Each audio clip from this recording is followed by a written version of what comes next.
Hi, I'm Sudhanshu Kumar and you are watching Minerva Classes Khagaria. आज हम आपके बीच present हैं अपने सीटीपी के दूसरे वीडियोज के साथ। उस दिन समय की कमी की वजह से हम पूरे कंटेंट को कवर नहीं कर पाए। आउट ऑफ 10 क्वेश्चन ही हो पाए थे। आज हम 1 जनवरी 2022 के प्रीवियस ईयर पेपर के सीटीपी के क्वेश्चन नंबर्स 11 से 30 तक देखेंगे, 11 से 30 तक। आइए देखते हैं 11 नंबर का क्वेश्चन। हमारी कोशिश होगी कि क्लास बाइलिंगुअल हो। आइए देखते हैं 11 नंबर का क्वेश्चन स्क्रीन पे है। एक बच्चे में दूसरों की नियत और इच्छाओं को समझने की योग्यता है, यह बुद्धि के किस स्वरूप को दर्शाता है? इंग्लिश में क्वेश्चन है, a child has the ability to understand the intentions and desires of others the child has. देखिए ये क्वेश्चन हॉवर्ड गार्डनर से रिलेटेड है, उसके थ्योरी से। और हॉवर्ड गार्डनर के थ्योरी को याद रखने के लिए एक वर्ड याद रखिए, mnemonics. P2 L2 M BS। जरा देख लेते हैं।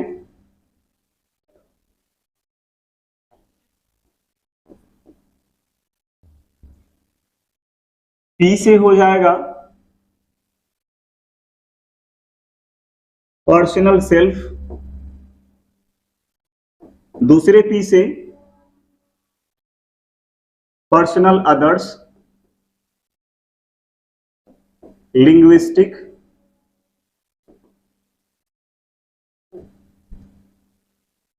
लॉजिकल,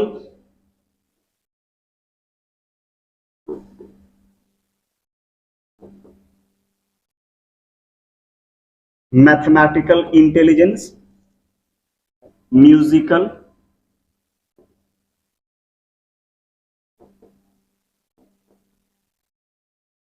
सब में इंटेलिजेंस वर्ड आप चाहे तो लगा सकते हैं। P2 L2 M B, B और S हम यहां कर लेते हैं। B से बॉडी काइनेस्थेटिक,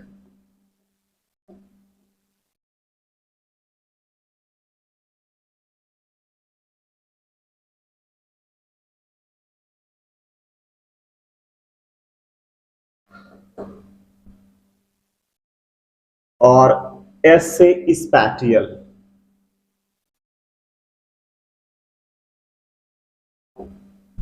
सब इंटेलिजेंस लगा ले। Personal self, personal others. देखिए यहां पे क्वेश्चन है अंतरा वैयक्तिक और अंतः वैयक्तिक, और यहां देखिए वर्ड है इंटर और इंट्रा। जहां पे इंटर वर्ड रहे ये दूसरे के लिए यूज होता है, अर्थात आप इसको पर्सनल सेल्फ को इस वाले वर्ड को इसके लिए आप इंट्रा वर्ड ले सकते हैं, सॉरी इंटर ले सकते हैं। और ये इंट्रा जो है ये सेल्फ के लिए आ जाएगा। आप समझ लीजिए पर्सनल सेल्फ इसमें होता है हमें अपनी शक्ति और अपनी रिक्ति के बारे में पता होता है, अर्थात हम अपने गुण अवगुण को जान सकते हैं। पर्सनल अदर्स जिसमें इंटर वर्ड लगा हुआ है, इसको आप इंट्रा पर्सनल भी कह सकते हैं। इसमें हमें पता होता है कि सामने वाले की क्या शक्ति है, क्या रिक्ति है। तीसरे वर्ड है लिंग्विस्टिक, यानी भाषाई बुद्धि, हमें पता होता है कब कैसे वाक्य शब्द का प्रयोग करना है। लॉजिकल मैथमेटिकल, इस एल का जो फुल फॉर्म है, इससे हमें जोड़ घटाव, जीवन के जोड़ घटाव, ये गणितीय बुद्धि का मतलब होता है कि हम ऐसे लोग जो जोड़ तोड़ में माहिर होते हैं, जैसे कोई बिजनेसमैन या फिर बनिया वगैरह। एम से म्यूजिकल इंटेलिजेंस, जिसे जिसे संगीत वगैरह की अच्छी जानकारी हो, कोई भी संगीत से रिलेटेड व्यक्ति हो, चाहे वो गायकी से हो या म्यूजिक देने वाले हो, उन सारे व्यक्ति को इसी में कैटेगराइज करेंगे। बी से बॉडी काइनेस्थेटिक, शरीर गति की बुद्धि या शारीरिक गति की बुद्धि, ये वो लोग होंगे जिन्हें अपने शरीर पे पूर्ण नियंत्रण होगा। जैसे एक सर्जन, जिसे हिंदी में शल्य चिकित्सक कहते हैं, घंटों घंटे वो खड़े होकर के मेजर ऑपरेशन करते हैं, जिनका अपने बॉडी पे नियंत्रण नहीं होगा तो कुछ नहीं कर सकेंगे। स्पैटियल इंटेलिजेंस वाले वो लोग होंगे जो छोटे छोटे जगहों का बहुत बेहतरीन इस्तेमाल करते हैं, जैसे डेकोरेटर्स हो गए या फिर जो डिजाइन करते हैं बिल्डिंग्स वगैरह का, वे सारे लोग हो गए। तो ये शॉर्ट फॉर्म है न्यूमोनिक्स है P2L2 MBS। इसके अलावा इन्होंने 3 और बुद्धि का जिक्र किया है, अस्तित्ववादी बुद्धि,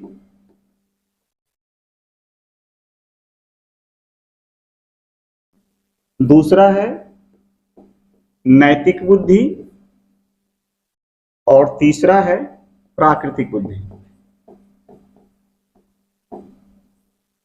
अस्तित्ववादी बुद्धि, जिनके सामने हमेशा ऐसे सवाल आए, यह जीवन क्या है, मृत्यु क्या है, जी के क्या करना है, या क्या इस तरह से जीवन बितानी है, अगले जन्म में मरने के बाद क्या होना है, वे अस्तित्ववादी बुद्धि वाले होते हैं। नैतिक बुद्धि, सही गलत इसकी परख जिसके पास हो। और प्राकृतिक बुद्धि, जिन्हें प्रकृति के उपादान जैसे पेड़ पौधे, झरने, नाले इत्यादि चीजों के बारे में अच्छी जानकारी, उनके पास प्राकृतिक बुद्धि होती है। अब फिर से क्वेश्चंस पे आते हैं। एक बच्चे में दूसरों की नियत और इच्छाओं को समझने की योग्यता है। तो अंतरावैयक्तिक या अंतःवैयक्तिक, हमने आपको कहा जहां इंटर वर्ड लगा हो, इंटर, ये पहचानने का तरीका है। जैसे आप कहते हैं इंटरफेयर, तो इंटरफेयर कौन करता है? डेफिनेटली इंटरफेयर बाहर का लोग करता है। तो बाहर वालों की योग्यता के बारे में जब हम पता लगा सकें, उसमें इंटर वर्ड का यूज होगा। अर्थात इंटर वर्ड आए तो हम बाहर वाले की बुद्धि के बारे में बात कर रहे हैं, और इंट्रा वर्ड आए तो अपनी बुद्धि के बारे में बात कर रहे हैं। यहाँ तो ये दूसरों के बारे में नहीं, बाहर के बारे में। तो इंटर वर्ड 2 नंबर में है, तो ये आपके ऑप्शंस होंगे। और हिंदी याद रखिएगा, अंतरावैयक्तिक सामने वाले के बारे में, और अंतःवैयक्तिक यानी स्वयं के बारे में। आई थिंक ये क्वेश्चन आपको समझ में आ गया होगा। अब आते हैं अगले क्वेश्चन की ओर।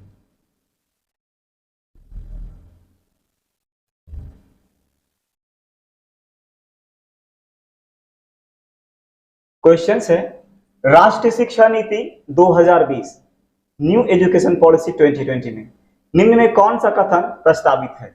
अपनी मातृभाषा में शिक्षित होना शैक्षिक और प्रौद्योगिक उन्नति में बाधक है। विद्यालय के बच्चों को अंग्रेजी भाषा के प्रथम के रूप में सीखने और बोलने के लिए प्रोत्साहित करना चाहिए। बाल विद्यार्थियों के लिए बहुभाषी होने के लिए उच्च संज्ञानात्मक लाभ हैं। द्विभाषी उपागम विद्यार्थियों में उलझन पैदा करता है और सीखने में बाधा डालता है। नेट 2020, अपनी मातृभाषा में शिक्षित होना शैक्षिक और प्रौद्योगिक उन्नति में बाधक है? बिल्कुल भी नहीं। हम आज जो है जैसे हैं अपनी मातृभाषा की बदौलत है।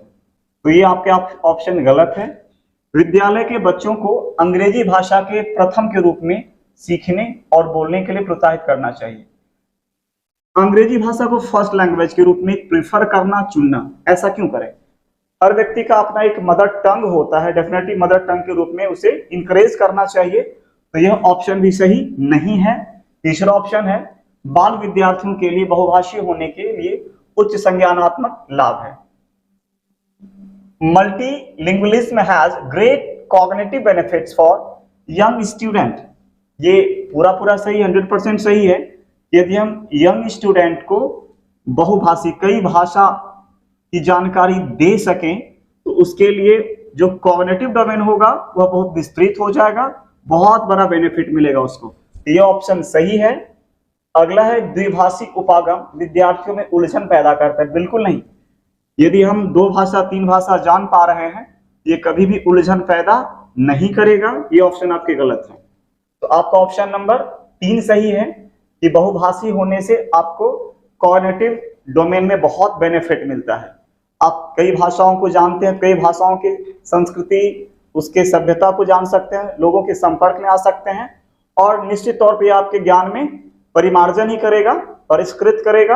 आपको कभी भी घाटे का सौदा नहीं रहेगा। ये 3 नंबर सही होगा, छोटे बच्चों के लिए भी और बड़े लोगों के लिए भी। आइए आते हैं अगले क्वेश्चन की ओर।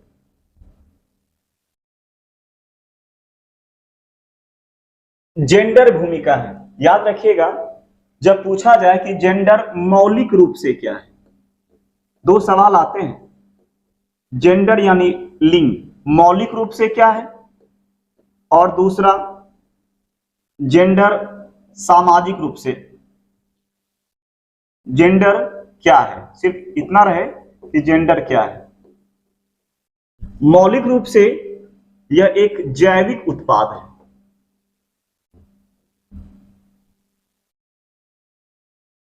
बायोलॉजिकल, और सिर्फ पूछा जाए क्या है, यह सामाजिक उत्पाद है।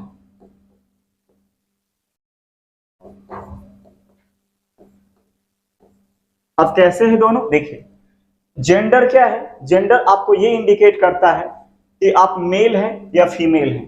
डेफिनेटली बॉडी के कुछ स्ट्रक्चर होते हैं और उस स्ट्रक्चर के हिसाब से आपको मेल या फीमेल कहा जाता है।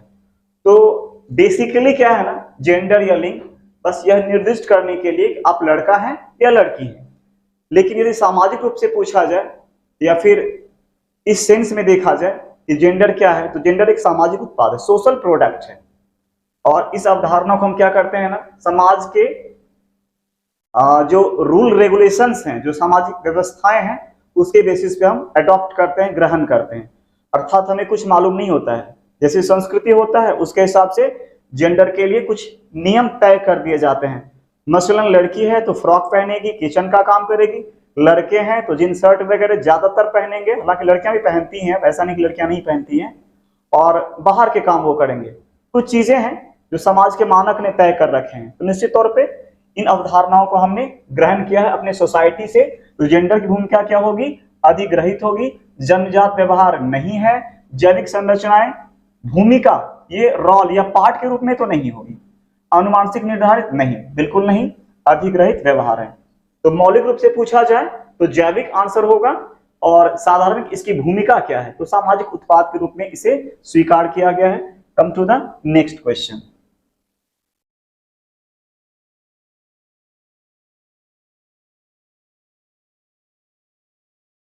अगला क्वेश्चन है क्वेश्चन नंबर 14। सतत एवं समग्र मूल्यांकन का प्राथमिक उद्देश्य। टाइपिंग मिस्टेक है, आप उसको प्राथमिक समझेंगे। पहले वर्ड पे गौर करते हैं, सतत और समग्र, कंटिन्यू और इंटीग्रेटेड। इंग्लिश में देखिए कभी कभी वर्ड के मीनिंग डिफरेंट होते हैं, जैसे उसने लिखा है the primary goal of continuous and comprehensive evaluation is. Comprehensive word अलग है और इंटीग्रेटेड वर्ड अलग है, both are different words and both have different meaning also. तो आप कभी कभी कुछ वर्ड को इंग्लिश में जरूर देखें, ये आपको कभी कभी उलझने से बचा लेगा। हालांकि यहाँ पे कोई खास इंपैक्ट नहीं होगा, हालांकि दोनों की मीनिंग अलग अलग है, ये बात सही है। सतत और समग्र, सतत का मतलब हो जाता है लगातार, कंटिन्यू, रुक रुक के नहीं, और कॉम्प्रिहेंसिव का मतलब होता है कि ऐसा आकलन जो बच्चों के समझ के बारे में हमें बता सके कि जो चीज हम बच्चों को बता रहे हैं वो उसको व्यवहार में लाने के लिए कितना अनुकूलित हो सका है। हम कोई गणित की अवधारणा बताते हैं और यदि वह रियल लाइफ में उसको उतार ही ना पा रहा हो, हम परसेंटेज चैप्टर बता दिए और बुक स्टॉल पे जाकर के 400 का 10% वो निकाल नहीं पा रहा है, तो डेफिनेटली हमने क्या किया, सच्चे मायने में अर्थपूर्ण अधिगम हमने नहीं कराया। और अर्थपूर्ण अधिगम हमने क्यों नहीं कराया, क्योंकि हमने कॉम्प्रिहेंसिव इवैल्यूएशन को बेस नहीं बनाया या समग्र मूल्यांकन को हमने आधार नहीं बनाया। आइए ऑप्शंस देखते हैं। छात्रों के प्रदर्शन के एक दूसरे से तुलना करना, ऐसा कभी मत करिएगा जब आप टीचर बनेंगे तो, क्योंकि तुलना करने से डेफिनेटली एक बच्चा बेहतर होगा, एक कमतर होगा, तो उसमें हीन भावना की उत्पत्ति हो जाएगी। ऐसी गलती बिल्कुल ना करें। छात्रों की समझ को आंकना और पाठ्यक्रम तथा शिक्षा शास्त्र को इसके अनुसार रूपांतरित करना, बिल्कुल छात्रों की समझ को आंकना, to access children's understanding and modify the curriculum and pedagogy for student। आप पेडागोजी क्यों पढ़ते हैं, स्टूडेंट को बेहतर तरीके से समझा सके, हम उसके विकास की प्रक्रिया को समझ सकें, वह बच्चा किस उम्र में क्या सोचता है इसकी जानकारी हो सके, ताकि उसके जैसा हम बिहेवियर ओरिएंटेड टीचिंग कर सकें। तो हम पेडागोजी बनाते हैं उसके बेटरमेंट के लिए, तो उसको चेंज करें अकॉर्डिंग टू स्टूडेंट्स एबिलिटी। तो ये ऑप्शन बिल्कुल सही है कि छात्रों की समझ को आंक सके, पता कर सके, और पाठ्यक्रम, करिकुलम और पेडागोजी यानी पढ़ने पढ़ाने के जो तरीके हैं उसको हम ट्रांसफर कर सकें। यह जो ट्रांसफॉर्मेशन होगा किसके अकॉर्डिंग टू होगा, अकॉर्डिंग टू स्टूडेंट। अर्थात सीसीएल पैटर्न में ये तो चीजें चलती ही रहती है, जहाँ चाइल्ड सेंटर लर्निंग होती है। तो यह ऑप्शन आपका बिल्कुल सही है, पहला तो गलत है। तीसरा ऑप्शन, छात्रों का उनके प्रदर्शन के अनुसार वर्गीकरण। देखिए, यदि आप उसके एबिलिटी या परफॉर्मेंस के बेसिस पे क्लासिफिकेशन करेंगे, वर्गीकरण करेंगे, तो क्या होगा? कोई बच्चा बेहतर होगा, निश्चित तौर पे किसी के मार्क्स बेहतर होंगे, तो जिसके मार्क्स बेहतर नहीं होंगे आप उसको अलग करेंगे, तुम्हारे मार्क्स बेहतर नहीं है तुम अलग हो जाओ। तो इससे क्या होगा? उन बच्चों में हीन भावना पैदा होगी। संभव है जो बेहतर बच्चे हैं वो उसको कुछ कह करके चिढ़ाना भी शुरू कर दें। ये चीजें क्या होगी? उनके मानसिकता को कमजोर करने वाली बातें हैं। इसलिए यह विकल्प आपका बिल्कुल गलत है। छात्रों को किसी विषय में सफल और विफल घोषित करना। देखिए, जब से सर्व शिक्षा अभियान आया है उसने बच्चों के हीनता जन्य लक्षणों को कम करने के लिए ढेर सारे उपाय किए, बहुत सारे उपाय। उसमें एक उपाय यह भी है कि हम किसी बच्चे को पास या फेल घोषित ना करें। तो ऐसी बात होती ही नहीं है, ना उसको हम पास लिखते हैं ना फेल लिखते हैं, हम उसको अपग्रेड करते हैं। या आकलन के और भी तरीके हैं, बहुत जरूरी हो गया तो ग्रेडिंग सिस्टम कर देते हैं, उसमें बहुत सारे परसेंटेज वाले एक कैटेगरी में आ जाते हैं।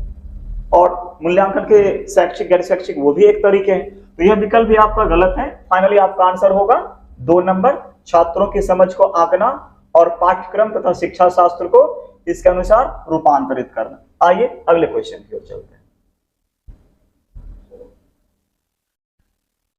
15 नंबर क्वेश्चन देखते हैं। अपनी कक्षा के लिए मूल्यांकन पद्धति तय करने से पहले, अपनी कक्षा के लिए मूल्यांकन पद्धति तय करने से पहले एक शिक्षक को किन बातों पर विचार करना चाहिए? मेरे अलावा इन परिणामों का उपयोग कौन करेगा? विशिष्ट छात्रों के अधिगम वक्र का पता लगाने का सर्वोत्तम क्या है? कौन सा तरीका अध्यापिका को स्वयं के शिक्षा शास्त्र पर चिंतन में मदद करेगा? कौन सी विधि छात्रों को उच्चतम अंक पाने में मदद करेगी? Before deciding in assessment method for her class, what all should the teacher keep in mind?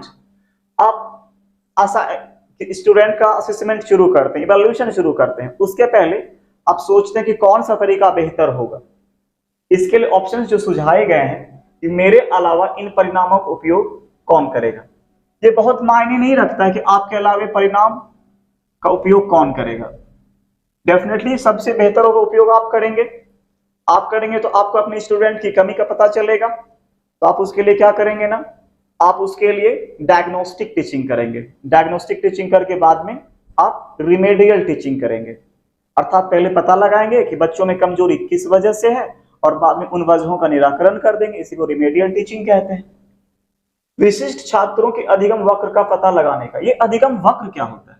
अधिगम वक्र को आप साधारण शब्द में समझिए, अलग से टॉपिक पे जब मैं आऊंगा बताऊंगा डिटेल में कि कोई बच्चा किस रफ्तार से सीख रहा है, उसकी रफ्तार क्या है, उसकी गति क्या है और कितनी मात्रा में सीख रहा है। 2 शब्द मुख्य होते हैं इसमें, गति और मात्रा।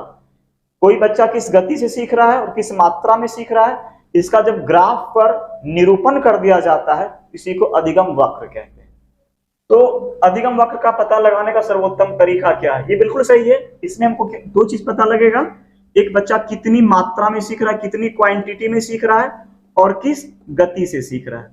ये तो अच्छी बात है। यदि हमारे मूल्यांकन के तरीके में ये दोनों चीजें आ जाए तो अच्छी बात है। ये ऑप्शन तो बिल्कुल सही लग रहा है। कौन सा तरीका अध्यापिका को स्वयं के शिक्षा शास्त्र पर चिंतन में मदद करेगा?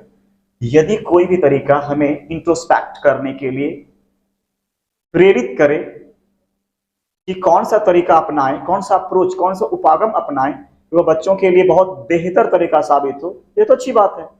तो इसको जरूर शामिल करना चाहिए मूल्यांकन के अपने तौर तरीके में, ये भी अच्छी बात है। कौन सी विधि छात्रों को उच्चतम अंक पाने में मदद करेगी? देखिए, उच्चतम अंक मार्क्स ओरिएंटेड क्लासेस नहीं दी जाती है और दिया भी नहीं जाना चाहिए। आप क्या देंगे? आप किसको बेस बनाएंगे? आप बेस बनाएंगे कि उसके रियल लाइफ को कनेक्ट कर सके हम जो कुछ भी पढ़ा रहे हैं। मार्क्स में वही बात हो जाए, किसी को आउट ऑफ 80 70 आया है या 100 में 80 आया है, 90 आया है, इसमें भी क्या होगी? हीन जन्य भावना उत्पन्न होगी। तो यह विकल्प सही नहीं है। मेरे हिसाब से 2 और 3 होना चाहिए और 2 और 3 किसी में भी नहीं है। 2 और 3 2 और 3 है तो यहाँ 4 आ जा रहा है, 4 बिल्कुल नहीं होगा, ये तो पूरे पूरे निगेटिव है और इसे मैं पूरा सही नहीं मान रहा हूं। तो आपके पास विकल्प क्या बचता है? आपके पास विकल्प बचता है कि 2 3 4 को छोड़ के 2 3 4 1 4 1 2 3 4 1 2 नहीं, 1 है 2 है, 3 आप बिल्कुल छोड़ नहीं सकते हैं, आपके पास विकल्प ही नहीं है। 2 3 हर हाल में लेना है, यहाँ 2 3 ले रहे हैं, यदि यहाँ पे तो आपके 4 आ रहे हैं, 4 नेगेटिव है, ये नहीं होगा। 1 2 है, यहाँ पे 3 छूट रहा है, ये भी नहीं होगा। तो मरता क्या नहीं करता, इसमें कोई आंसर देना पॉसिबल नहीं है। ठीक है, तो मैं बस 2 3 को बेस बना करके चलूंगा, बाकी आप देख लीजिएगा सीटेट की वेबसाइट पे। संभव है कि वह भी कंफ्यूज किया होगा इस क्वेश्चन में, आप देख लेंगे, इसमें पॉसिबल नहीं है। हाँ 1 2 3 होता किसी तरीके से मैं चला जाता, लेकिन 1 2 3 भी नहीं है, 2 3 डेफिनेटली इसका आंसर होगा, 2 3 है नहीं और 1 के साथ भी इसका कॉम्बिनेशन नहीं है। चलिए इसको आगे देखते हैं। अगला क्वेश्चन है समावेशी शिक्षा, इंक्लूसिव एजुकेशन। समावेशी शिक्षा का मतलब 2 3 वाक्य में समझ लीजिए। चाहे किसी भी पृष्ठभूमि के बच्चे हों, अमीर गरीब, किसी भी जाति धर्म संस्कृति सभ्यता तहजीब के बच्चे हों, उसके बाद वह सामान्य बच्चा हो या विकलांग बच्चा हो, किसी भी तरह का विकलांग बच्चा हो, सारे बच्चों को, सारी पृष्ठभूमि के बच्चों को एक साथ बैठा करके सामान्य स्कूल में पढ़ाना, उसको एक तरीके से शिक्षा देना, समान शिक्षा देना, कोई भेदभाव नहीं करना, कोई डिस्पैरिटी नहीं करना, कोई डिस्टिंग्विश नहीं करना, यही कहलाएगा, this is known as inclusive education. यह कहलाएगा आपका समावेशी शिक्षा। आपके विकल्प हैं आर्थिक रूप से कमजोर वर्ग ईडब्ल्यूएस का आरक्षण केवल सरकारी विद्यालय में उपलब्ध कराया जाए। आरक्षण सरकारी विद्यालय में क्यों? सरकारी विद्यालय तो सबके लिए समान रूप से ओपन है, यहाँ तो ईडब्ल्यूएस के लिए रिजर्वेशन की कोई आवश्यकता ही नहीं है। दिव्यांग छात्रों को सिर्फ विशेष विद्यालय में परीक्षा दी जाए, ऐसा बिल्कुल नहीं, मैंने कहा विशेष विद्यालय में नहीं, सामान्य विद्यालय। सरकारी विद्यालय में सिर्फ अंग्रेजी भाषा पढ़ाई जाए, बिल्कुल नहीं, पहले तो मातृभाषा, यह भी आपका गलत हो रहा है। योग्यताओं से परे होकर, परे मतलब बियॉन्ड, जो आपकी क्षमता है अर्थात जो अधिगमकर्ता की क्षमता है, उस क्षमता से परे होकर सभी बच्चों को गुणवत्तीय शिक्षा उपलब्ध कराई जाए, यह आपका सही है। कि बच्चे की योग्यता जितनी है, मेंटल एबिलिटी जैसी भी, उन योग्यताओं से बाहर निकल करके आप उसको बहुत अच्छे से पढ़ाइए बिना कोई भेदभाव किए और उसमें सारे बच्चों को शामिल करिए। तो इस क्वेश्चन का आंसर होगा चौथा नंबर। आइए अगले क्वेश्चन की ओर चलते हैं।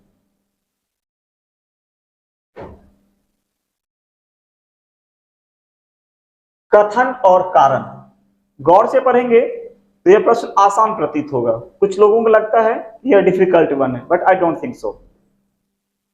कथन ए, पढ़ाते समय एक शिक्षक को पाठ्य सामग्री को दर्शाने के विभिन्न तरीके अपनाने चाहिए, बिल्कुल सही है। While teaching, a teacher should use a variety of ways to represent the context of teaching.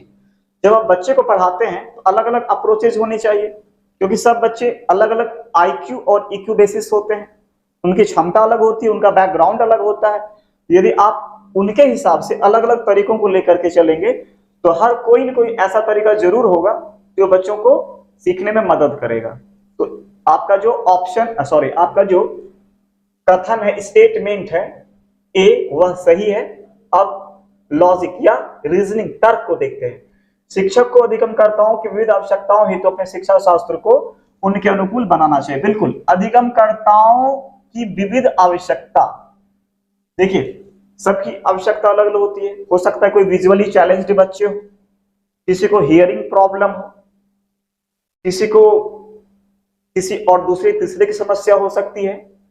तो यदि हम अलग अलग अप्रोचेज को लेकर के चलते हैं तो किसी भी प्रकार की समस्या हो बच्चों को समझने में सहजता हो जाएगी। तो ए और बी दोनों सही है कि पाठ्य सामग्री को दर्शाने के विभिन्न तरीके अपनाने चाहिए, यह भी सही है।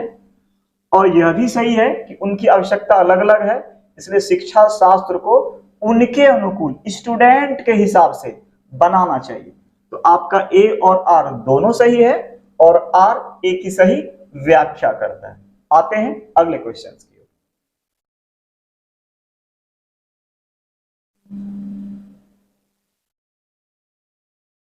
एक लड़की लिखाई में निरंतर कठिनाई का सामना करती है, उसे अक्षर बनाने और शब्दों के बीच अंतराल करने में चुनौती महसूस होती है। यह लक्षण किस अधिगम की ओर इशारा करती है? पठन वैकल्य, डिसलैक्सिया, डिस्ग्राफिया, डिस्कैल्कुलिया, और यह है ADHD। देखिए डिसलैक्सिया में क्या प्रॉब्लम होगी ना, डिसलैक्सिया, डिसलैक्सिया, डिस्ग्राफिया, इसको समझ लीजिए। डिसलैक्सिया में लिखने की प्रॉब्लम नहीं होगी, इसमें डिसलैक्सिया में वो राम को मरा, या फिर आप कह सकते हैं कि GOD है ना, बच्चा DOG पढ़ देगा इसको, या फिर इस तरह से D लिखते हैं उसको B पढ़ देगा, आप 6 लिखते हैं उसको 9 लिख देगा, क्योंकि ऐसा वो पढ़ता है इसलिए ऐसा लिखता है। गौर से सुनिएगा, ऐसा वो पढ़ता है, पढ़ता ऐसा है इसलिए वो ऐसा लिखता है। ये हो जाएगा डिसलेक्सिया की प्रॉब्लम। और डिस्ग्राफिया में क्या होगा, उसे लिखने में असहजता होगी। बट ग्राफ माने, यदि इसके आप कीवर्ड पर जाएंगे तो ग्राफ माने होता है ये लिखना, GRAPH, ग्राफ। तो डिस्ग्राफिया, उसको लिखने में असुविधा होगी, ठीक से लाइन पे लिख नहीं पाएगा। और ये जो कैरेक्टरिस्टिक दर्शाया गया है कि लिखाई में निरंतर कठिनाई, अक्षर बनाने में शब्दों के बीच अंतराल में चुनौती, यह लक्षण, यह कैरेक्टरिस्टिक किस ओर इशारा कर रहा है? A child is facing regular difficulty in writing. She also experiences a challenge in formation of alphabets and spacing of word. दो शब्द के बीच में जो गैप स्पेस होना चाहिए वो नहीं दे पा रही है। These characteristics hints towards which of the following learning disability? Definitely ये जो है ना लिखने वाली प्रॉब्लम, ये डिस्ग्राफिया की ओर इशारा कर रहा है। 2 नंबर आपका विकल्प आंसर हो जाएगा, 2 नंबर। ये पठन वैकल्प, ये डिसलेक्सिया तब होता जब उस तरह की बातें जो मैंने एग्जाम्पल में लिखी है। अब आते हैं डिस्कैल्कुलिया, गणित संबंधी विकार होता है, मैथ में प्रॉब्लम होती है तो डिस्कैल्कुलिया होता है। और ये जो है आपका attention deficit hyper activity disorder, इसमें बच्चा अटेंशन नहीं, ध्यान केंद्रित नहीं कर पाता है। दूसरी बात यह है कि वह एकाग्रचित होकर के तो नहीं बैठ पाता, काफी सक्रिय होता है, काफी एक्टिव होता है, बहुत ज्यादा एक्टिव होता है, तो वो अलग तरह की समस्या है। इस क्वेश्चन का आंसर हो जाएगा आपका आलेख वैकल्प, यानी इंग्लिश में डिस्ग्राफिया कहते हैं। Come to the next question. विद्यार्थियों में व्यक्तिगत विभिन्नताओं को पूरा करने के लिए एक शिक्षक को, व्यक्तिगत विभिन्नता यानी इंडिविजुअल डिफरेंसेस। अच्छा, पहले क्वेश्चन पढ़ लेते हैं फिर आते हैं क्वेश्चन के डिटेल पे। मानकीकृत पद्धतियों और आकलन के तरीकों को उपयोग करना चाहिए, शिक्षा शास्त्री उपागमों और मूल्यांकन के विविध साधनों का उपयोग करना चाहिए, रटंत होना चाहिए। यहाँ पे रटंत आधारित अधिगम को निर्धारित करने के लिए एक रूप शिक्षा शास्त्र का इस्तेमाल करना और योगात्मक आकलन पर बल देना चाहिए, पेपर पेंसिल आधारित परीक्षणों की संख्या में वृद्धि करना और पुनर्स्मरण, यहाँ थोड़ा मिस्टेक है, पुनर्स्मरण पर बल देना चाहिए। विकल्प 4 है आपके पास। अब आते हैं व्यक्तिगत भिन्नता। व्यक्तिगत भिन्नता का मतलब क्या होता है? व्यक्तिगत भिन्नता का मतलब होता है कि बच्चे का IQ अलग है, EQ अलग है। कोई बच्चा फिजिकली बहुत फिट है तो कोई मेंटली वीक है, कोई मेंटली फिट है तो फिजिकली वीक है, कोई सोशली वीक है तो कोई सोशली स्ट्रांग है, किसी का इमोशन पे बहुत कंट्रोल है तो कोई अति संवेग का शिकार होता है। सबकी जरूरतें अलग अलग होती है और डिफरेंट सॉर्ट ऑफ स्टूडेंट्स की जरूरतों को पूरा करने के लिए हमें डिफरेंट सॉर्ट ऑफ अप्रोचेस अपनाने होंगे। कौन से तरीके सही हैं, विकल्प को देख लेते हैं। मानकीकृत पद्धति, देखिए मानकीकृत पद्धति को इंग्लिश में क्या कहा गया है? Standardize instructional. आप साधारण शब्द में समझिए, एक ऐसा पैमाना, एक ऐसा स्केल जो सबके लिए एक समान रूप से लागू हो। यदि हम स्टैंडर्ड पैमाना लागू करेंगे, एक तरह का पैमाना लागू करेंगे, तो निश्चित तौर पे सारे बच्चों के लिए वो अप्रोप्रिएट नहीं होगा, क्योंकि सब बच्चे अलग बैकग्राउंड से हो सकते हैं, उनका इंटेलिजेंट क्विसेंट या इमोशनल क्विसेंट वो अलग अलग हो सकता है, अर्थात संवेग का स्तर अलग होगा, दिमाग का स्तर अलग होगा, इसलिए यह तरीका नहीं सही होगा। शिक्षा शास्त्र उपागमों और मूल्यांकन के विविध साधनों उपयोग करना चाहिए, बिल्कुल। Use a variety of pedagogical approaches and mean of assessments. आप जो पढ़ाते हैं, जो आपके पढ़ाने के तरीके हैं और जो आपके मूल्यांकन के तरीके हैं, उनमें भिन्नता होनी चाहिए। हर बच्चों के लिए अलग अलग तरीके या फिर अलग अलग अप्रोचेज होनी चाहिए। इससे क्या होगा, सारे बच्चे कवर्ड हो जाएंगे। तो यह आपका विकल्प सही है। रटन, कभी भी एनसीएफ हो, किसी भी एनसीएफ को देख लीजिए या फिर नेप 2020 को देख लीजिए, किसी को भी देख लीजिए, कभी भी रटने की बात उसने नहीं करी है, कभी भी नहीं। रट करके आप बच्चों में कंसेप्ट का डेवलपमेंट, कंसेप्ट अवधारणाओं का विकास बिल्कुल नहीं कर सकते हैं। तो यह निगेटिव वर्ड है। ऐसे भी पेपर पेंसिल आधारित यानी रिटन टेस्ट, परीक्षणों की संख्या में वृद्धि करना, इससे क्या हो जाएगा, और पुनर्स्मरण यानी बार बार उसको रिमेंबर करना है। रिमेंबर नहीं करना है, कंसेप्ट को समझाना है। देखिए, रटने की बात हो, पुनर्स्मरण या रिमेंबर करने की बात हो, इसको आपके पेडागोजी में कोई जगह नहीं मिली है। इसलिए ऐसे क्वेश्चंस में, सॉरी, ऐसे विकल्प को देख करके आप उसको निगेटिव मान के चलें। आपका ऑप्शन हो जाएगा 2 नंबर।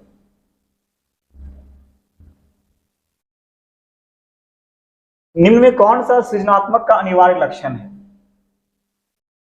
वर्ड है क्रिएटिविटी। क्रिएटिविटी का कैरेक्टरिस्टिक क्या है, किसको कहते हैं? देखिए, क्रिएट वर्ड से बना है क्रिएटिविटी, या एक वर्ड है सृजन। सृजन का मतलब क्या होता है? जन्म देना। Something should be new and useful is known as creative. जो नया हो और उपयोगी हो। ये अपसारी चिंतन क्या है? डाइवर्जेंट थिंकिंग, आवेगशीलता, इंपल्सिवनेस, या सेंट्रेशन थॉट, कन्वर्जेंट थिंकिंग, अभिसारी। समझ लीजिए, एक वर्ड है अभिसार। ये हिंदी का शब्द है। अभिसार का मतलब होता है मिलन स्थल, मिलन, सिर्फ मिलन। मैंने कामायनी पढ़ा था जशवंत प्रसाद की, उनमें एक वर्ड आता है अभिसार स्थल। तब से मुझे ये वर्ड पता है। अभिसार मतलब होता है मिलन। तो अभिसारी चिंतन अर्थात ये क्या होगा ना, कि सारे जगह से आकर के एक पॉइंट पे सेंटर्ड हो जाएगा। ये हो गया आपका अभिसारी चिंतन। अपसारी चिंतन में किसी बिंदु के बारे में अलग अलग एंगल से सोचना, अलग अलग दृष्टिकोण से सोचना। ये अर्थात उसके जितने निगेटिव पॉइंट्स हैं, पॉजिटिव पॉइंट्स हैं, सबके बारे में सोचना अपसारी चिंतन होगा। और किसी निष्कर्ष पे पहुंचना, इसको कहते हैं अभिसारी चिंतन। तो डेफिनेटली आपका जो अपसारी चिंतन है, डाइवर्जेंट थिंकिंग है, ये बेस्ट थिंकिंग है, ये सबसे बढ़िया थिंकिंग। इसमें आप गुण अवगुण सबके बारे में सोचते हैं, जितने अप्रोचेज हो सकते हैं सबके बारे में सोच लेते हैं। अभिसारी आपको संकुचित सोच की ओर ले जाता है, जैसे सोच में केंद्रीकरण, सेंट्रलाइजेशन होगा, अर्थात आप एक मुद्दे से इधर उधर नहीं हट पाएंगे, आप वहीं पे सिमटे रहेंगे। तो यह भी आपका सृजनात्मकता के लक्षण नहीं होंगे, ये हो जाएगा अपसारी चिंतन। आवेग, आप काफी इमोशनली सोच पा रहे हैं या किसी पे बहुत ज्यादा रैपिडली बढ़ रहे हैं एक ही एंगल से, तो ये भी आपका उपयुक्त आंसर नहीं होगा। सोच में केंद्रीकरण, अर्थात आप किसी मुद्दे से हट ही नहीं पा रहे हैं, आप जमे हुए वहीं पे, आप एज ए होल देख रहे हैं, उसका एनालिसिस नहीं कर पा रहे हैं। बस एक गाड़ी है, आप देख रहे हैं बस एक गाड़ी है, गाड़ी के और क्या फंक्शन है, उसके पार्ट क्या क्या है, इसको सोचेंगे तो ये होगा डिसेंट्रलाइजेशन। बट यहाँ पे सेंट्रलाइजेशन की बात की जा रही है, इसलिए सृजनात्मकता के लक्षण नहीं है और अभिसारी चिंतन तो बिल्कुल नहीं है। तो आपका आंसर हो जाएगा पहला।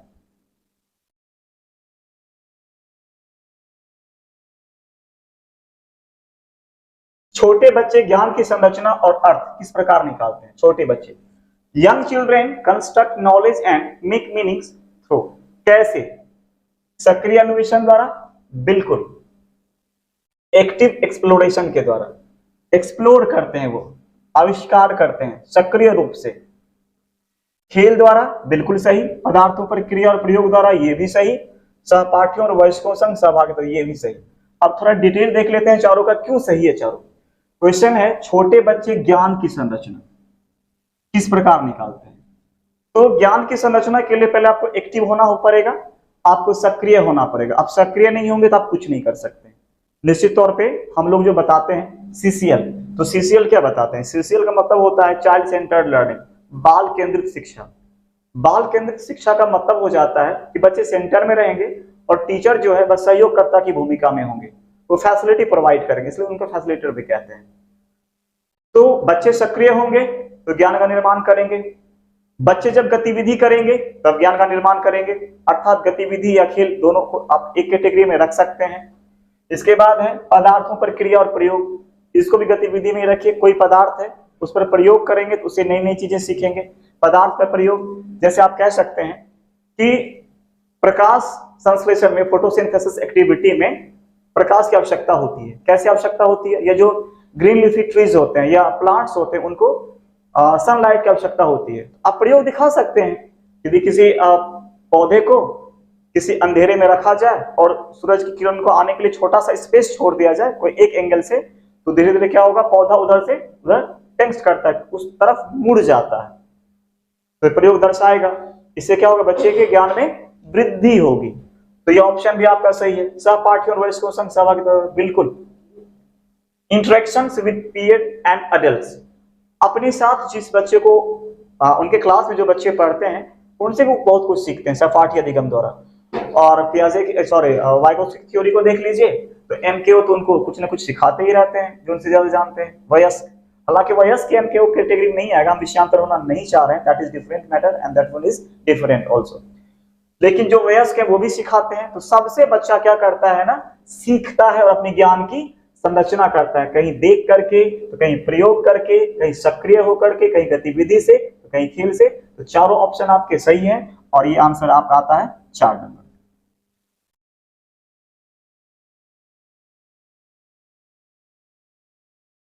एक अध्यापिका बच्चों को फोन नंबर रखने के लिए फोन नंबर के 10 अंकों, 10 डिजिट का कोई नंबर है, 10 डिजिट का, और उसको क्या कर रही है ना टीचर, समूह में बांट कर याद करना सुझाती है, 3-4 अंकों के समूह में। तो 3-3 अंक का मान लेते हैं, 3 3 6 3 9, यानी 4 ग्रुप बना करके क्या कर रही है, खंडीकरण, कूटलेखन, स्वागीकरण, अनुकूलन, यानी चेकिंग हो रहा है या इनकोडिंग हो रहा है, एसिमिलेशन हो रहा है या एडेप्टेशन हो रहा है। ये पार्ट वाइज किया जा रहा है, इसलिए ये चेकिंग होगा, ये खंडीकरण होगा, ये इनकोडिंग नहीं होगा, एसिमिलेशन नहीं होगा। इनकोडिंग क्या होगा ना कि जैसे सपोज ए बी बराबर कितना हो जाएगा, 1 और 2 3, तो सी डी बराबर कितना हो जाएगा, सी 3 में और डी 4 में 7। इधर से हम इधर आए, देखिए ए बी से 3 की ओर जाएंगे तो ये कोडिंग डिकोडिंग कहलाता है, उसी का हिस्सा है ई कोडिंग, सॉरी इनकोडिंग, और इधर से इधर आएंगे ये प्रोबेबली इनकोडिंग कहलाता है। ऐसी कोई बात नहीं है, हम कोड डिकोड नहीं कर रहे हैं, छिपे हुए रहस्य को या छिपे हुए अर्थ को हम बाहर नहीं निकाल, रिवील नहीं कर रहे हैं। एसिमिलेशन, एसिमिलेशन मतलब क्या होता है, ज्ञान को अपने साथ समाहित कर लेना, अपने साथ जोड़ लेना बहुत अच्छे तरीके से। यहाँ पे ऐसी कोई बात नहीं हो रही है, पार्ट वाइज हो रहा है। एडॉप्टेशन, अनुकूलन, किसी परिस्थिति में ढलने वाली बात, हालांकि थोड़ा डिफरेंस होगा जब हम पियाजे के थ्योरी के बेसिस पे दोनों वर्ड को डिस्क्राइब करेंगे, एलोबोरेट करेंगे कि एसिमिलेशन क्या है और एडेप्टेशन क्या है, थोड़ा डिफरेंस होगा। बट मैंने ये जनरलाइज डेफिनेशन बताया है, जो बच्चा पियाजे थ्योरी को नहीं जान रहा हो वो भी कैसे समझेगा इसको, एसिमिलेशन क्या है। जैसे दूध और पानी का मिल जाना, ये एसिमिलेशन है, एक तरह से विसरण है, एसिमिलेट कर गया। आप किसी चीज को पचा जाते हैं एकदम से अच्छे से, जैसे फूल और सुगंध, फूल और खुशबू, वो एसिमिलेशन कहलाता है। एडॉप्टेशन, परिस्थितियां कैसी भी हो हम वहां के लिए एडजस्ट कर जाए, ये नॉर्मली एडॉप्टेशन कहलाता है। बट पियाजे थ्योरी में आएंगे थोड़ा हल्का डिफरेंस होगा, बट कंसेप्ट वही रहेगा।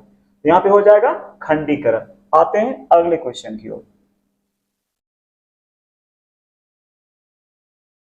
निम्न में से अधिगम की कौन सी दशा पर विद्यालयों में सबसे अधिक बल देना चाहिए? Which of the following form of learning should be emphasized most in school? परिवेश में सहभागिता, विषय वस्तु को रटना, दूसरों का निष्क्रिय अनुकरण, उद्दीपन, अनुक्रिया संबंधों द्वारा व्यवहार का अनुबंधन। देखिए सबसे पहले जो निगेटिव एलिमेंट से उसको हम चुन लेते हैं। अधिगम की कौन सी दशा या विधि सबसे अधिक बल देनी चाहिए? अधिगम यानी लर्निंग। लर्निंग का कौन सा तरीका सबसे बेहतर हो सकता है विद्यालय में? रटने वाली बात तो बिल्कुल अच्छी नहीं होगी। अनुकरण, वो भी कैसा? निष्क्रिय। एक तो अनुकरण बहुत अच्छा नहीं माना जाता है, उसमें क्या है, नई चीजें निकल करके नहीं आती, बस हम फॉलो करते हैं, सामने वाले को कॉपी कर लेते, इमिटेट करते हैं। Imitation can't be considered as a best way to teach और लर्न, तो ये भी गलत होगा। उद्दीपन अनुक्रिया, देखिए कुछ हमें मिले अर्थात हमें कोई स्टिमूल करे और तब जाकर हम कोई एक्शन करें, ये कब तक चलेगा? नहीं चलने वाला ज्यादा दिन तक। हालांकि बेवरेज में इसकी वकालत करता है, लेकिन रियली कहूं तो बच्चों को सीखने के संदर्भ में ये बहुत लंबे समय तक चलने वाली बात नहीं है। भाई आप मुझे रोज एक रसगुल्ला दो तो मैं पढ़ूंगा, रसगुल्ला गायब, पढ़ाई गायब। ये तो सेल्फ इंट्रोस्पेक्शन होनी चाहिए, या यूं कहिए कि ये जो इन्फोर्समेंट है, पुनर्बलन है, ये आंतरिक होनी चाहिए। अभिप्रेरणा अंदर से आनी चाहिए। बाह्य अभिप्रेरणा बहुत लंबे समय तक हमें किसी कार्य से जोड़े रखने में सहायक सिद्ध नहीं हो सकती है। इसलिए उद्दीपन अनुक्रिया समझ लीजिए। उद्दीपन अनुक्रिया अर्थात आप कुछ देंगे, यहां रहेगा तो मैं उसके हिसाब से एक्शन करूंगा वरना नहीं करूंगा, तो ये भी उचित बात नहीं है। परिवेश से सहभागिता, कोऑर्डिनेशन ऑफ एनवायरनमेंट, यहां लिखा हुआ है acquiring different skills and knowledge through interaction with surroundings. बिल्कुल, आपके आसपास परिवेश में जो कुछ भी है, जब उससे हम इंटरेक्ट करेंगे, उसके साथ अभिक्रिया करेंगे, अंतः क्रिया करेंगे, तो हम धीरे धीरे सहज रूप से उसको सीख लेंगे। तो आपका आंसर हो जाएगा 1 नंबर। आते हैं अगले क्वेश्चन की ओर।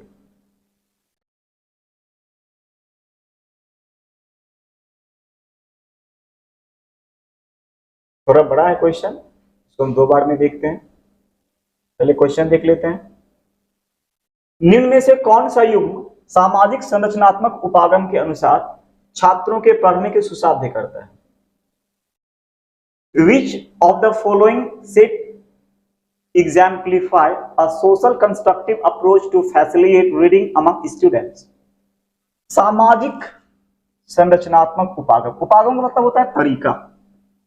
देखिए सीटेट जो है ना, कभी कभी साधारण वर्ड को डिफिकल्ट कर देता है, स्पेशली हिंदी में।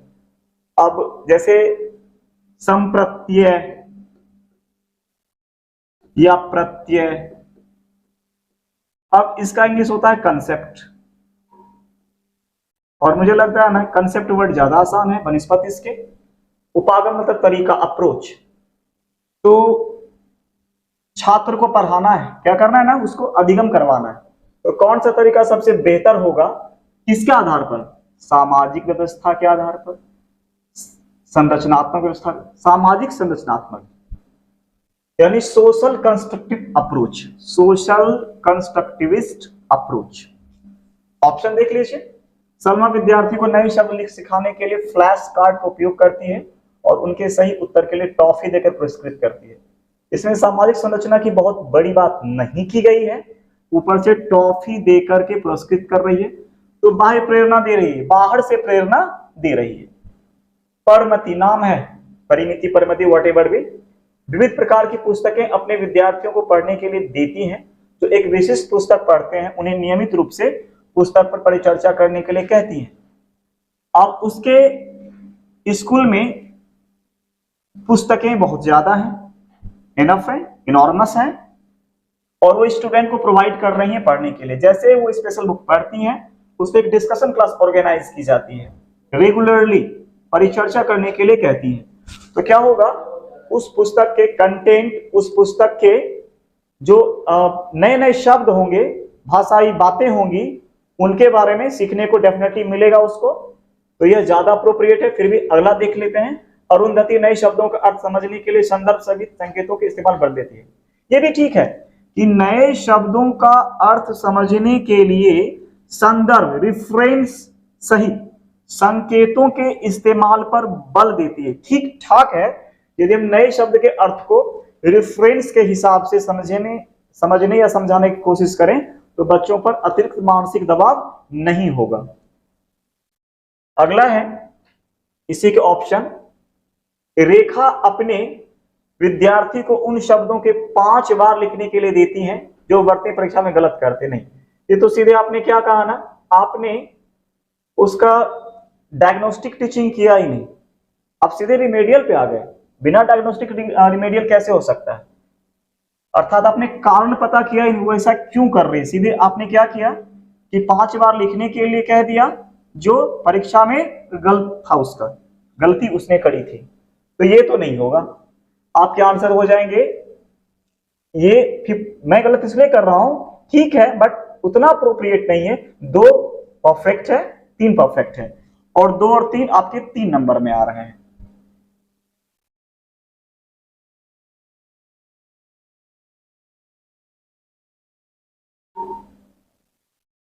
एक शिक्षक होने के नाते आप अपने छात्रों में समस्या समाधान क्षमताओं किस प्रकार सुसाध्य कर सकते हैं? प्रॉब्लम सोल्विंग अप्रोच क्या होना चाहिए? बच्चा किस समस्या को कैसे समाधित करे, कैसे उसका सॉल्यूशन करे। अपने विद्यार्थी में डर पैदा करके टीचर को डिबार कर दिया जाएगा, डर पैदा किया जाएगा तो फिर वो टीचर कहेगा किस काम का। समस्या के हल हेतु अटल तरीके, फिक्स अप्रोच, बिल्कुल गलत भाई। फ्लेक्सिबल बनिए, जहां अटल हो, तरीके तय हो, इसका कोई जगह नहीं है। समरूपों के इस्तेमाल को बढ़ावा दे करके, ये बिल्कुल सही है। निष्क्रिय बिल्कुल गलत। समरूपों के इस्तेमाल को देखिए, अब यहां पे समरूप दिया है, different of words in different language. देखिए यहां पे दिया है एनालिसिस। एनालिसिस का मतलब क्या होता है? विश्लेषण। विश्लेषण का मतलब क्या होता है? छोटे छोटे टुकड़ों में तोड़ना, खंडों में तोड़ना, खंडों में तोड़ना। अर्थात कोई समस्या है, इस समस्या को छोटे छोटे पार्ट में बांट लीजिए, छोटे छोटे पार्ट में बांट लीजिए, और फिर जाकर उसको सोल्व करने की कोशिश करिए। मैं बच्चों के लिए कह रहा हूं, टीचर इस तरह से उनकी मदद करेंगे तो ये सबसे बेस्ट तरीका होगा बच्चों के समस्या को समाधान करने की, उनके क्षमता में इंक्रीजमेंट करने का। ये आपका क्या हो जाएगा? आंसर हो जाएगा। इसलिए मैं कहता हूं इंग्लिश के वर्ड पे जरूर गौर करिए, 2-3 नंबर का बेनिफिट तो आपको दे देगा। ऐसे भी कहा गया है सीटेट में, यदि कोई प्रॉब्लम हो जाए तो अंतिम रूप से जो डिसीजन होगा इंग्लिश मीडियम का मान्य होगा। इसलिए इंग्लिश मीडियम को इग्नोर मत करिए। निम्न में से कौन सार्थक अधिगम को सुसाध्य करेगा? ये सार्थक अधिगम क्या है? What do you mean bye सार्थक अधिगम? What do you mean bye meaningful learning? 2 संदर्भ में इसको समझ लीजिए। सार्थक अधिगम का पहला मतलब, जो आप पढ़ रहे हैं उसके अर्थ को ग्रहण कर रहे हैं, और जब अर्थ को ग्रहण कर रहे हैं तो रियल लाइफ में उसको आप यूज में ले आ रहे हैं। अर्थात अधिगम की परिभाषा ही होती है व्यवहार में अस्थायी परिवर्तन, to change in sorry what do you mean by learning? तो लर्निंग क्या है ना, व्यवहार में अस्थायी परिवर्तन है। Permanent changing in behaviour is known as learning. यही डेफिनेशन है इसका, यही अवधारणा है लर्निंग का। तो उस कक्षा में संदर्भ रहित, संदर्भ छोड़कर नहीं भाई मेरे, संदर्भ सहित होना चाहिए। ये संदर्भ रहित कह रहा है कि संदर्भ कुछ हो, मतलब ऐसे समझ लीजिए कि मौका हो शादी का और कोई वहां पे श्राद्ध का गीत गाना शुरू कर दे, कैसा लगेगा आपको सुन करके? अजीब लगेगा ना, बिल्कुल बेहुदा जैसा। सॉरी, मुझे ये वर्ड नहीं बोलना चाहिए, लेकिन ये उसी तरीके का है कि संदर्भ को छोड़ करके अधिगम को बढ़ावा देना, ये गलत बात होगी। एक समस्या पर विविध तरीकों से विचार करने के लिए प्रोत्साहित करना, बिल्कुल सही कि कोई भी समस्या हो, विविध तरीके जब आएंगे तो क्या हो जाएगा? अपसारी चिंतन हो जाएगा। ये बेहतर तरीका है, उसको इंकरेज करिए। रट्टा मार, रोटेट मेथड, बिल्कुल गलत होगा ये। शिक्षक द्वारा श्याम पट्ट पर लिखे गए उत्तरों को नकल करना, भाई इमिटेट करोगे आप कहते हैं कि इमिटेट करेंगे, कॉपी करेंगे, तो इससे बच्चों में नई जानकारी क्या होगी? कुछ नहीं होगा, बच्चा बस कॉपी कर रहा है। तो सार्थक अधिगम में क्या हो जाएगा? एक समस्या पर अलग अलग अप्रोच को अपनाएंगे, encouraging multiple ways of working at problem. This is the your answer. Come to the next question. अगर विद्यार्थी अपने कार्य की सफलता पढ़ेंगे इसको, आंतरिक कारणों पर आरोपित करते हैं, उनमें डैश की भावना उत्पन्न होगी। थोड़ी टाइपिंग मिस्टेक है, धीरे धीरे सुधार हो जाएगा, बट आई थिंक आप इग्नोर करेंगे ऐसी गलतियों को और फोकस करेंगे अपने मेन कंटेक्स्ट पे कि हमको जानना क्या है, कौन सा शब्द सीखने के लिए आए हैं। हालांकि गलती सबसे हो सकती है, मेरे से भी, आपसे भी, उसको इग्नोर करेंगे। शर्म, गुस्सा, गर्व, उत्कंठा, shame, anger, fright and anxiety. अगर विद्यार्थी अपने कार्य की सफलता, आप सक्सेस हो रहे हैं, आपने सीटेट में 140 का स्कोर किया और इंटरनली मैटर के कारण, चूंकि आपको पढ़ना अच्छा लगता था, कोई बाहरी कारण जिम्मेवार नहीं था, तो इस सफलता पे आपको क्या शर्म आएगी? नहीं ना। गुस्सा आएगा? नहीं ना। गर्व होगा? बिल्कुल। एंजाइटी, चिंता होगी? नहीं होगी। क्यों होगी? बिल्कुल नहीं। तो क्या हो जाएगा? आपको गर्व महसूस करेंगे। आंतरिक कारण से सफलता मिले तो गर्व महसूस होता है, शर्म वाली बात नहीं होती है। आइए अगले क्वेश्चन की ओर।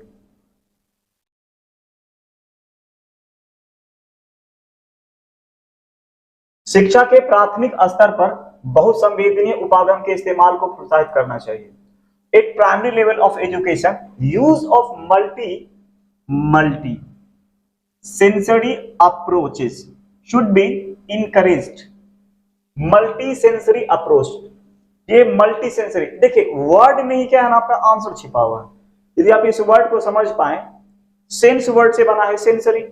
सेंस का मतलब क्या होता है? जिससे हमें ज्ञान की प्राप्ति होती है, the way to achieve knowledge और समथिंग। तो मोटा मोटी 5 ज्ञानेंद्रिय होते हैं। आंख, जिससे हम देखते हैं, कान, जिससे हम सुनते हैं, स्किन, स्पर्श, टच करते हैं, स्मेल, नाक से, नोज से, और जीभ, टंग से क्या करते हैं, टेस्ट लेते हैं। शायद हो गए होंगे या छूट गए होंगे तो देख लीजिएगा। 5 ज्ञानेंद्रिय होते हैं। तो मल्टी सेंसरी का मतलब ही है ये 5 ज्ञानेंद्रिय हमारे जहां पे एक्टिव हो जाए ऐसे तरीके। तो क्या करना होगा? ऑडियो विजुअल एड्स लेना होगा हमको, यानी कुछ जो आदमी विजुअली चले, जिनको आंख से दिखाई नहीं देता है, तो उसको सुनाएंगे। जो केवल सुन सकते हैं, उनको सुनाएंगे। जो केवल देख सकते हैं, उनको हम वीडियो दिखाएंगे जिसमें कुछ दृश्य होंगे। अर्थात इसका इशारा TLM की ओर भी है, इसका इशारा TLM की ओर है, टीचिंग लर्निंग मटेरियल।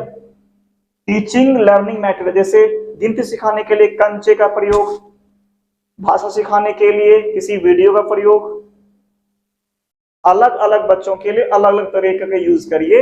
यही जो उसके अलग अलग सेंस ऑर्गन्स को क्या करे, इनएक्टिव कर दे, वो कहलाएगा मल्टी सेंसरी अप्रोच।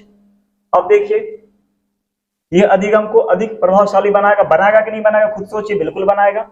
ये कुछ बच्चों को शिक्षा से वर्जित करने के मौका दे? बिल्कुल नहीं। डिप्राइव क्यों करेगा? महरूम क्यों करेगा इसको? बिल्कुल नहीं डिप्राइव करेगा, शामिल करेगा।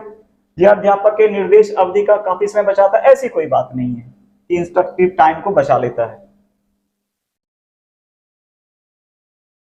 यह बच्चों में आज्ञा परायणता पैदा करता है। It tills to disloyalty among children. ऐसी बात नहीं है, इससे बच्चे आज्ञा का पालन करेंगे और नहीं करेंगे, वो तो सामाजिकता का एक तौर तरीका होता है। इसके जो सबसे बेस्ट विकल्प है वो 1 नंबर है, ये अधिगम को अधिक प्रभावशाली बनाएगा। लाजमी है, जब इस तरह के अप्रोचेज मिलेंगे, जब उसके सारे ज्ञानेंद्रिय एक्टिव हो जाएंगे तो बच्चा बेहतर सीखेगा, प्रभावशाली बनेगा शिक्षण। आते हैं 29 नंबर, थोड़ा ज्यादा है, थोड़ा लंबा है, पहले क्वेश्चन देखते हैं।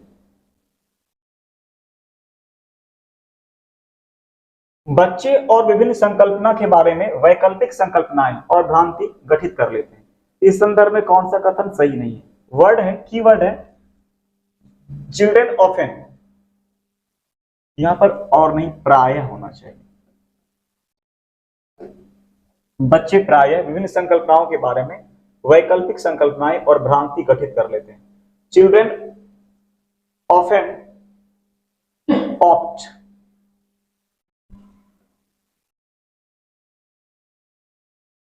alternative conceptions and misconceptions about various concepts. Which of the following statement is not in this context? देखिए, एक तो है कि वैकल्पिक संकल्पना, दूसरा है भ्रांति, यानी जो कंसेप्ट हैं उसके अलावे अल्टरनेटिव कंसेप्ट्स, और एक है मिसकंसेप्ट। दोनों क्या है?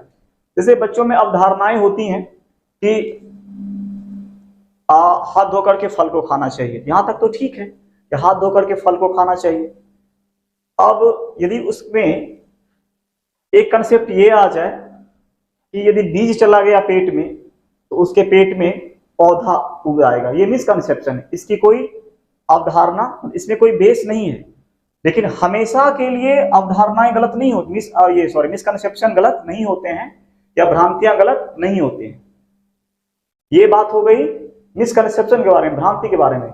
वो हमेशा बेसलेस नहीं, कभी कभी कुछ ऐसे मिसकंसेप्शंस मिल जाएंगे आपको जिसका कि एक मजबूत आधार होता है और उसकी सामाजिकता से उसका सरोकार भी होता है, उससे उसका रिलेशन होता है।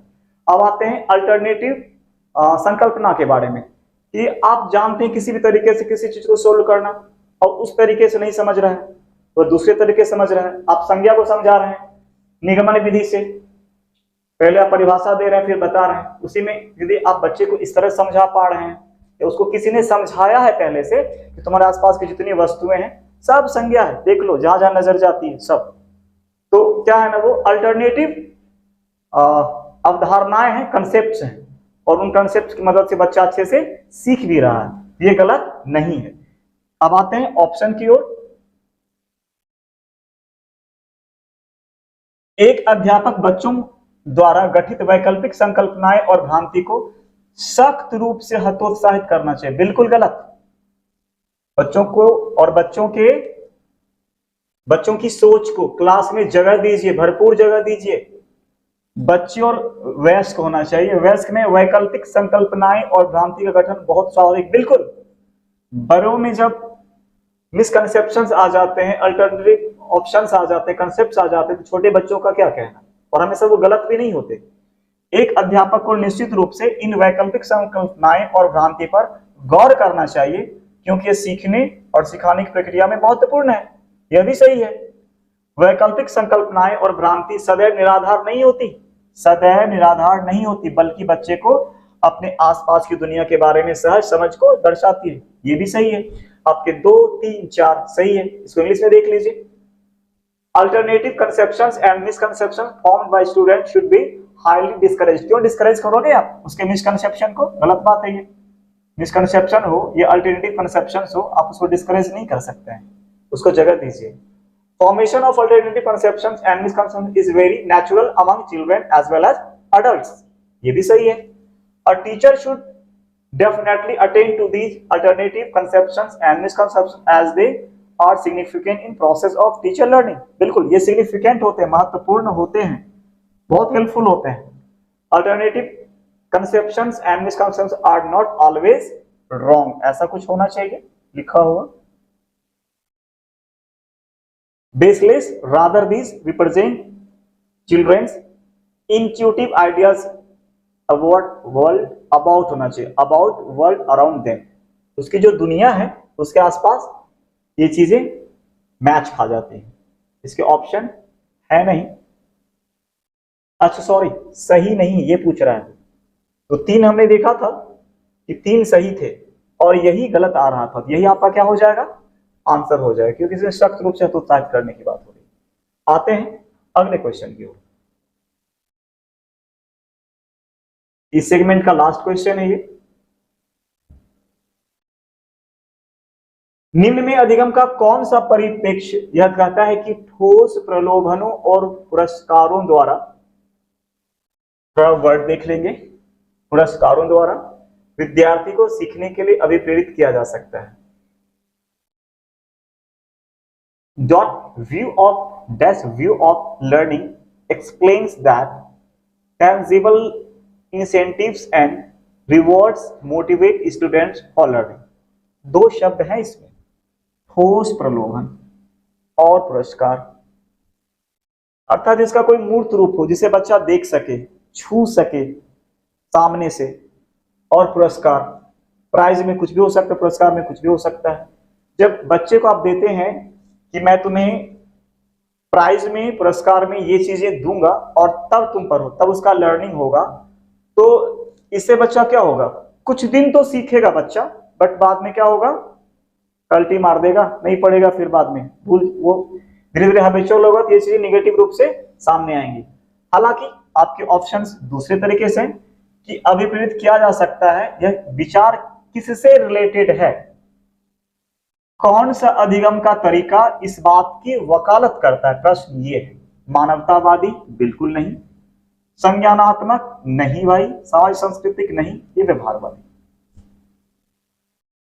बिहेवियरल, व्यवहारवाद ये कहता है आप किसी चीज को बार बार अभ्यास कराओ तो उसकी हैबिट हो जाती है, और इसमें भी यही बातें कही जा रही, बार बार हम प्राइज देंगे, ठोस प्रलोभन देंगे, कोई ऐसा एलिमेंट देंगे जो बच्चे देख सकें, अर्थात प्राइज के रूप में वो अटेन कर सके, एक्सेप्ट कर सके, तो धीरे धीरे से क्या होगा, उसके अधिगम की मजबूती होगी। हालांकि इसकी वकालत कौन करता है, पॉवलोव करता है, स्किनर वगैरह करता है, जबकि संज्ञानवादी ऐसी बातें कभी नहीं करेंगे और समाज सांस्कृतिक परिवेश वाले भी ऐसी बात नहीं करेंगे। ये आंसर हो जाएगा व्यवहारवादी।